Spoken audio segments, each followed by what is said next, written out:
Frères et sœurs, que Dieu nous bénisse, qu'il te bénisse toi et moi et toute personne qui écoutera cette vidéo. En tout cas, mon frère et ma sœur, cette vidéo, c'est juste pour encourager quelqu'un parmi nous qui est dans des difficultés, dans des problèmes maintenant, qui est dans des soucis, qui est dans des moments difficiles. Il faut que tu saches que Dieu ne t'a pas oublié, il ne t'a pas abandonné. Seigneur Jésus-Christ, nous t'invitons au milieu de nous, Papa, nous t'en supplions. Viens nous parler par la puissance de ta parole. Père, que ceux qui sont dans les difficultés, dans les problèmes, trouvent une solution par la puissance de ta parole, au nom de Jésus-Christ. Mon frère, ma sœur, je veux tout simplement te fortifier par la parole de Dieu, qui est vie et vérité, et surtout esprit, et cette parole qui délivre, qui guérit.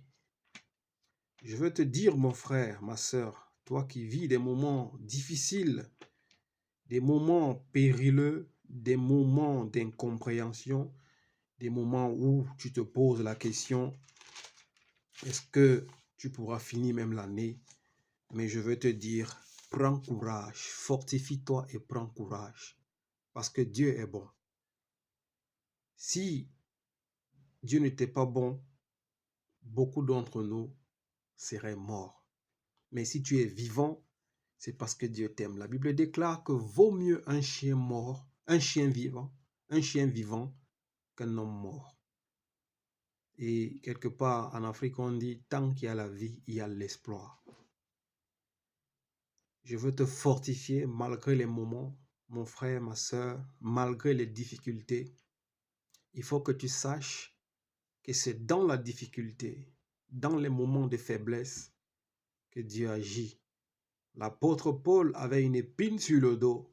Il a prié Dieu 1, 2, 3 fois pour que Dieu le délivre de cette épine. Dieu lui a dit non, ma grâce te suffit.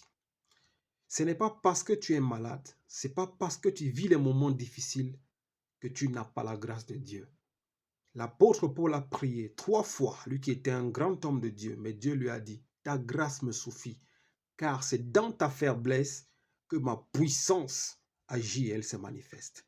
Je veux te dire, c'est dans les moments de difficulté, c'est dans la détresse, c'est dans les moments où tu te sens abattu que la puissance de Dieu, elle est là. Elle veut tout simplement que tu sois éveillé, que tu te retournes vers le Très-Haut, afin qu'il te fasse miséricordieux. Ce que je veux partager avec toi, mon frère, ma soeur, aujourd'hui, c'est que beaucoup d'entre nous, quand nous sommes dans des difficultés, dans des problèmes, nous pensons que le ciel est tombé sur nos têtes. Mais je veux que tu fasses la différence. Celui qui vit des problèmes et des difficultés, étant encore vivant, ça veut dire que Dieu n'a pas fini avec toi. Il a un plan précieux. Ne regarde pas la difficulté. Ne regarde pas le moment présent, mais regarde le message que Dieu veut te donner. Parce que celui auquel le péché a surabondé et qui l'accouche, cet enfant, c'est la mort. Mais si toi, tu n'es pas mort, tu vis juste une difficulté, un problème, ça veut dire qu'il y a une solution pour toi qui est devant. Mais si tu cries vers l'Éternel, Dieu très haut, tu auras la solution à ton problème. Mais si tu te tournes vers les hommes, si tu regardes la difficulté du problème, tu ne verras pas ce que Dieu veut te montrer et tu ne comprendras pas le message que l'Éternel veut te donner. Tournons nos Bibles dans le livre de Hébreux 12, verset 6. La Bible nous dit, je lis la parole de Dieu, en effet, le Seigneur corrige celui qui l'aime et il punit tout ce qu'il reconnaît comme ses fils. Écoute la parole de Dieu, mon frère, ma soeur. En effet, le Seigneur corrige celui qui l'aime et il punit tout ce qu'il reconnaît comme ses fils. Mon frère, ma soeur, si tu vis des moments difficiles, des moments compliqués, des tournants de ta vie, des déserts, ça peut être l'Éternel qui veut te punir. Ça peut être que l'Éternel a permis cela afin qu'il te donne une vie nouvelle. Mais tout simplement, il va attirer ton attention. Il veut te dire, écoute, je t'aime, je te tends la main. Quitte sur le chemin dans lequel tu es, regarde le chemin vers lequel je t'appelle et je t'amènerai dans l'oasis. Je te donnerai l'eau de vie. Parfois, mon frère, ma sœur, la difficulté, le désert ne veut pas dire la fin. Ça veut plutôt dire qu'il y a une porte nouvelle qui veut s'ouvrir. Mais sache tout simplement que Dieu corrige celui qui aime. Il châtie celui qui est son fils ou sa fille. Si Dieu ne t'aimait pas, il n'allait pas permettre que tu vives un problème. Mais il pourrait te laisser mourir. Mais s'il te tend la main, il te donne le souffle de vie, tu arrives à te lever, marcher, travailler, faire ce que tu veux, et tu vis une situation, un problème, ça veut dire que tout est possible. Tout est possible. La Bible déclare, vaut mieux un chien vivant qu'un mort. Tu es vivant. Tu peux changer la situation. La Bible déclare dans le livre de Corinthiens 10 que Dieu ne permet pas que tu sois tenté au-delà de tes forces. Mais si Dieu permet une difficulté, une situation, un problème, il te donne également les moyens d'en sortir de ton problème, de ta situation, de ta difficulté. Mais tout simplement, il faut que tu saches que le Seigneur corrige celui qui l'aime et il punit tout ce qu'il reconnaît comme ses fils. Si Dieu permet une tentation, c'est parce qu'il t'a reconnu comme un fils. C'est parce qu'il ne veut pas que tu arrives à la mort. C'est pour ça que Dieu a permis cette tentation. Je voulais attirer ton attention. Ça ne veut pas dire que toute chose qui t'arrive dans la vie, ne pense pas que c'est la fin. Dis-toi que Dieu se souvient de moi. Il me rappelle à l'ordre. C'est pour ça qu'il me corrige. C'est pour ça qu'il a permis que je vive cette situation. Je vais t'amener encore dans le livre de Jacques. Car la Bible déclare, la parole de Dieu, c'est Jésus-Christ lui-même. Et c'est cette parole qui nous libère. La Bible déclare, vous connaîtrez la vérité vous affranchira. C'est la parole de Dieu qui délivre. Ce n'est pas un homme. Mais c'est cette parole. Si tu as foi en cette parole, tu auras des solutions à tes problèmes, à tes difficultés, à ta maladie, et tu seras guéri au nom de Jésus-Christ. Jacques 1, 2, 3 nous dit, mes frères et sœurs, considérez comme un sujet de joie complète les diverses épreuves auxquelles vous pouvez être exposés, sachant que la mise à l'épreuve de votre foi produit la persévérance. Mais il faut que la persévérance accomplisse parfaitement sa tâche, afin que vous soyez parfaitement qualifiés, sans défaut, et qu'il ne vous manque rien. Frères et sœurs, je t'ai dit tout à l'heure que Dieu corrige celui qui est son fils. Mais je veux aussi te faire comprendre ici que parfois quand tu vis des épreuves, des moments difficiles, la Bible te dit ici, considère tous ces moments difficiles comme un sujet de joie. L'épreuve dans laquelle tu passes actuellement, considère cela comme un sujet de joie. Parce qu'à partir d'aujourd'hui, tu sais que tu es un fils, tu es une fille de Dieu. La Bible déclare, tout concourt au bien de ceux qui aiment Dieu. Je ne sais pas si tu me comprends. Je t'ai dit, tous tes problèmes, tes difficultés ne sont pas la fin. Mais il fallait que tu comprennes que quand tu passes dans les moments difficiles et déserts, ça veut dire que Dieu t'a reconnu comme son fils et sa fille. Il veut tout simplement que tu tournes le regard vers lui, afin qu'il te délivre et qu'il te mette sur l'oasis, afin qu'il te donne l'eau fraîche, cette eau que l'homme ne peut pas te donner. Mais la Bible déclare aujourd'hui, dans le livre de Jacques 1, que considère les diverses épreuves auxquelles tu passes, que tu es exposé, considère-les comme un sujet de joie. À partir d'aujourd'hui, regarde ton problème comme un petit problème. Regarde ta difficulté comme une petite difficulté.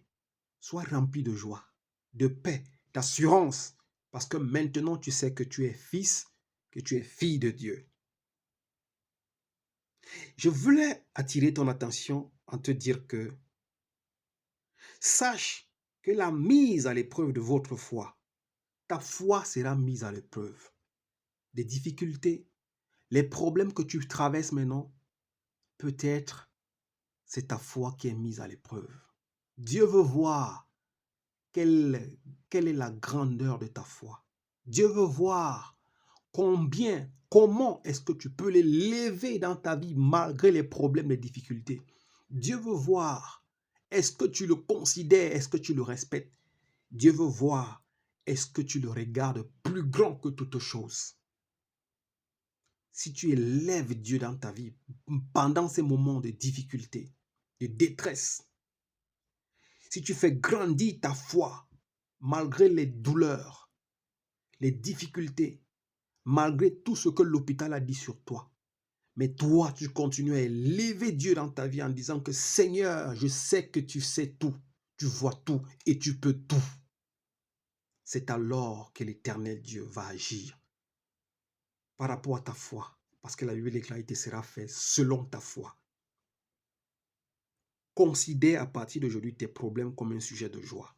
Ce n'est pas toujours facile, mais prends tes difficultés à partir d'aujourd'hui comme un sujet de joie. Commence à rire, sois dans la joie. Dis-toi que tout concourt au bien de ceux qui aiment Dieu. Dans la difficulté, l'épreuve de la foi que tu es en train de traverser en ce moment, sache que Dieu veut que tu aies de la persévérance. Il veut que tu produises de la persévérance dans la vie. Dieu veut que tu lui montres combien de fois tu vas persévérer malgré les problèmes, les difficultés. Tu ne vas pas baisser les bras. Et Dieu veut que ta persévérance s'accomplisse parfaitement et qu'elle soit sans tache afin que tu sois parfait, parfaite, qualifiée sans défaut et qu'il ne te manque rien. Le but de ton épreuve, c'est que Dieu veut voir la grandeur de ta foi. Et Dieu veut qu'il y ait en toi un esprit de persévérance. Il veut voir ta persévérance. Il veut voir est-ce que tu vas persévérer malgré les moments difficiles. Je t'ai dit tout à l'heure que Dieu t'en donnera les moyens d'en sortir. Parce qu'il ne peut pas permettre une preuve qui est au-delà de tes forces. Dieu veut que tu sois persévérant. Et nous allons voir tout à l'heure. Il veut également que tu sois patient.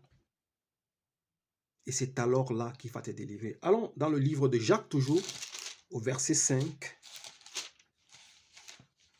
Je vais te montrer quelque chose ce soir. Sois attentif, mon frère. Au verset 5, 11, la Bible déclare ici, Jacques 5, 11, la Bible déclare ici, mon frère, Jacques 5, 11 nous dit, nous disons heureux ceux qui persévèrent. Je t'ai parlé que Dieu veut voir comment est-ce que tu vas persévérer.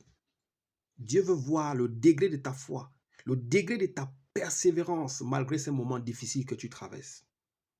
Il dit ici, nous disons heureux ceux qui persévèrent.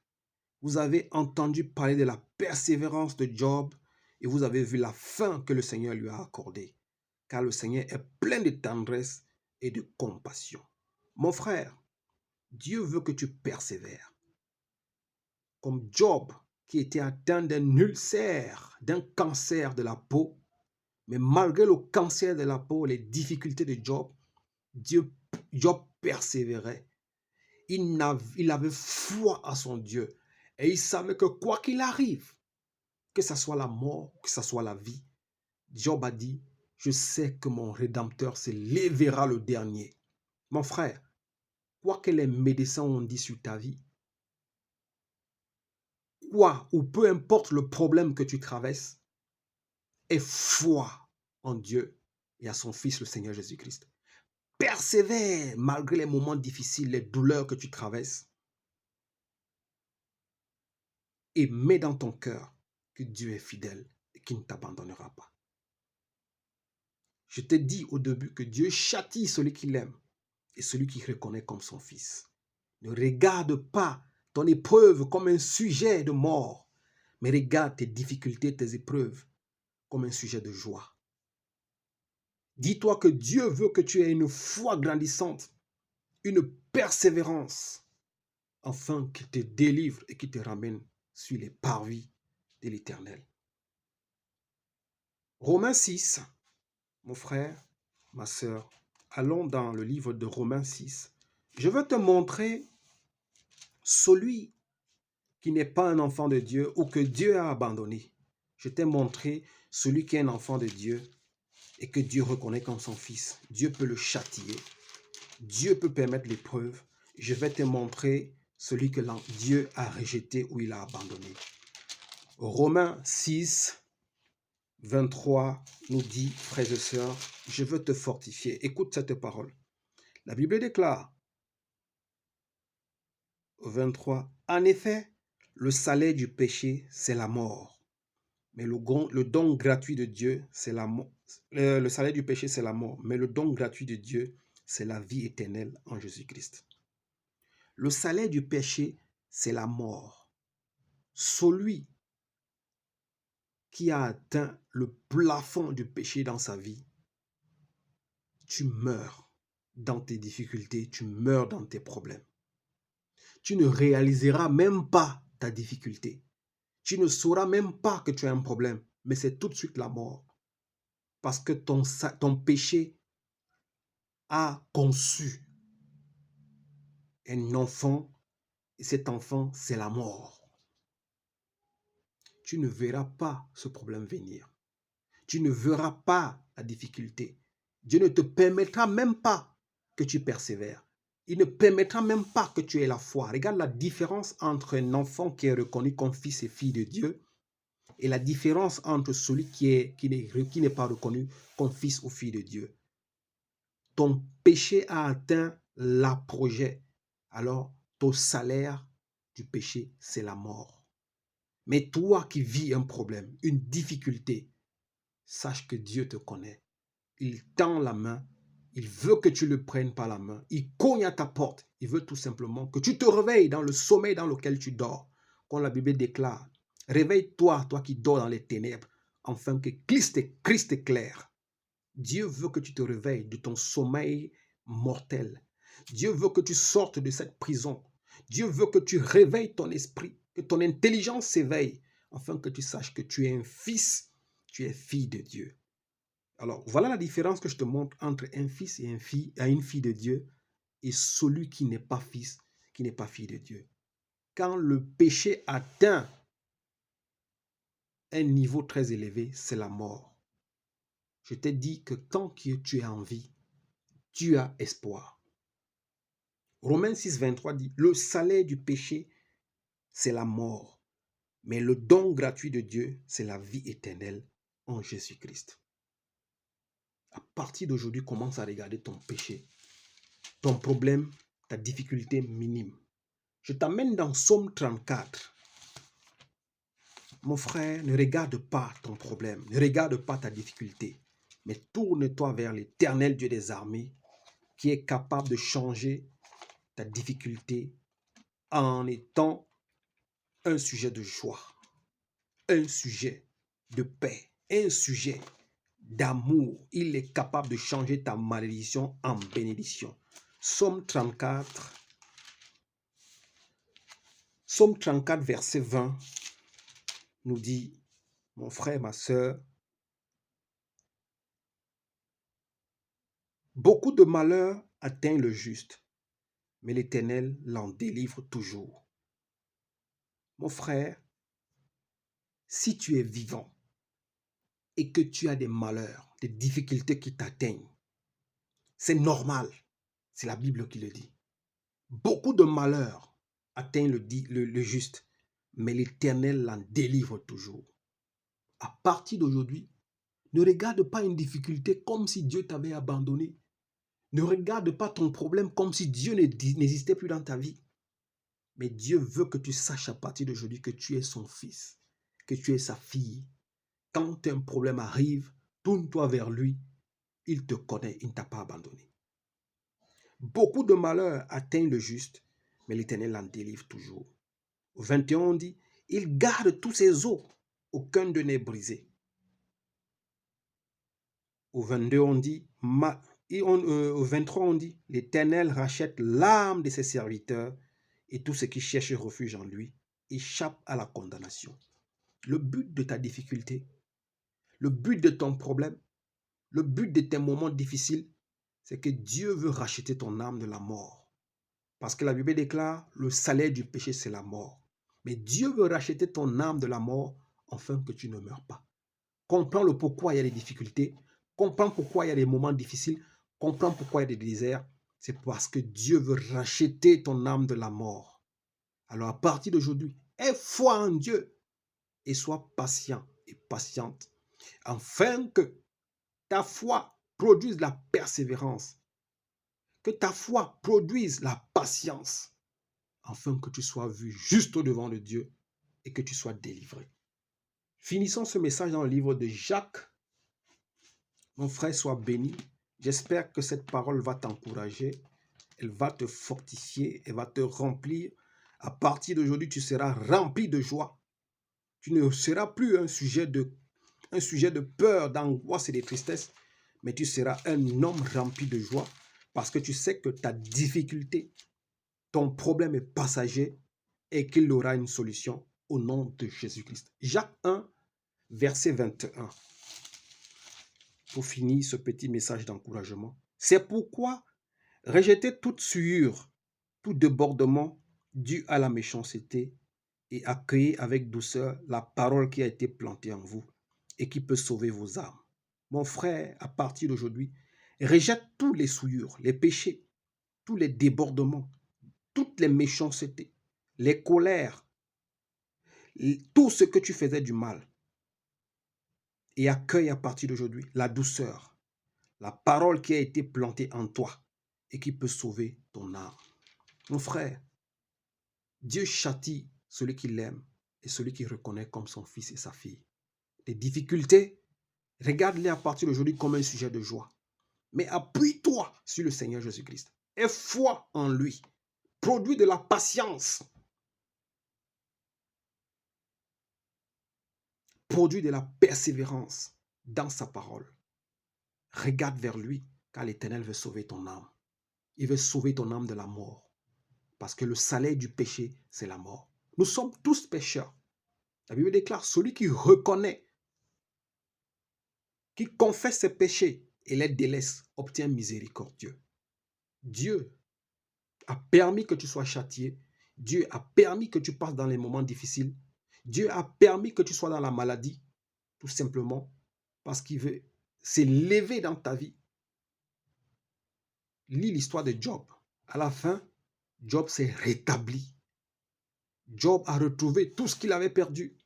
Il a vécu encore de nombreuses années.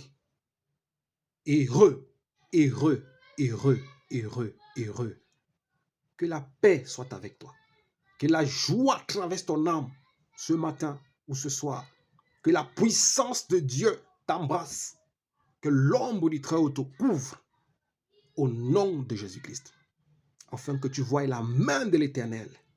Que sa puissance s'exerce en toi. Que sa grâce t'embrasse. Alléluia. Sois béni au nom de Jésus-Christ. Amen. Merci.